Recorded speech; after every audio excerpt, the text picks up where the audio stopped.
Hi, I'm Paul Perdue, and I am the infrastructure nerd, and today we're going to talk about tasks versus events. When I work with firms in the practice management area, one of the big arguments that attorneys and legal assistants and paralegals have amongst themselves is whether to use tasks or events to represent different things in their calendar. And I'm not going to side either way. I will tell you that I use tasks, but there are reasons that some people prefer to use events. But what I want to do is lay out what the differences are between them so that you can make your own decision. Now, if we look here at this Practice Master is the system I'm using, but this is going to be true in any system.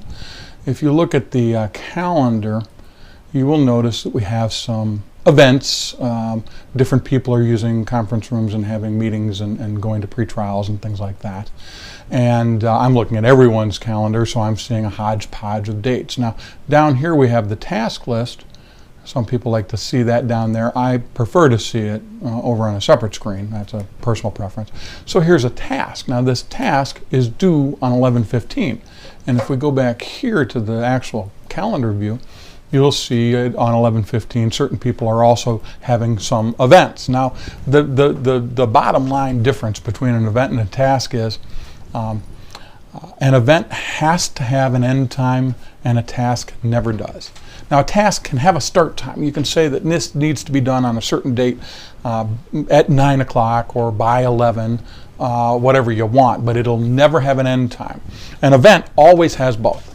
An event is always something that has a duration. From 9 to 11, we are meeting with this client in the conference room. From 1 to 5, we are taking this person's deposition at the opposing counsel's office. Those are events. Tasks can have a date and a time, can have just a date. Sometimes people will even have tasks that don't have dates. I'm not a big fan of that, but people do. Now, some people don't like to use tasks because they can't see them on the calendar. Now we'll get away from the fact that you could, scroll this up in, Time Matters. This is Practice Master. Both of them and all the other practice management systems give you ways to see tasks and events on the same screen. What they don't like is that you can't look at a day and say, oh, I've got 4 pretrial conference reports due on Friday. So although my Friday afternoon looks open, it's not really, because I have these deadlines hanging over me.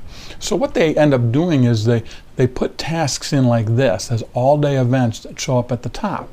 Here we have send referral payment to Mr. Williams. That's obviously not a pretrial conference report, but it's a task. It's not an event. There is no time associated with it, and yet it has been put in the all-day portion of the calendar so that it will show up here. If you had multiples, you would see those, that you had those 4 pretrial conference reports due on a certain day, and you'd be able to see that all in the same screen. The problem that I see with that, and I know I said I wasn't going to side with anybody, but I guess I'm letting my biases out here. The problem I see with that is events stay on the day that you assign them to. Events, since they are usually beginning and ending time related, they are associated with a given day and they don't move. Let's create a task. I'm going to move back a week, and I'm going to pretend that I created a task last Wednesday the 9th. And keep in mind my demo system thinks that it's 11/15/11. That's just where my demo data lives in this particular software package.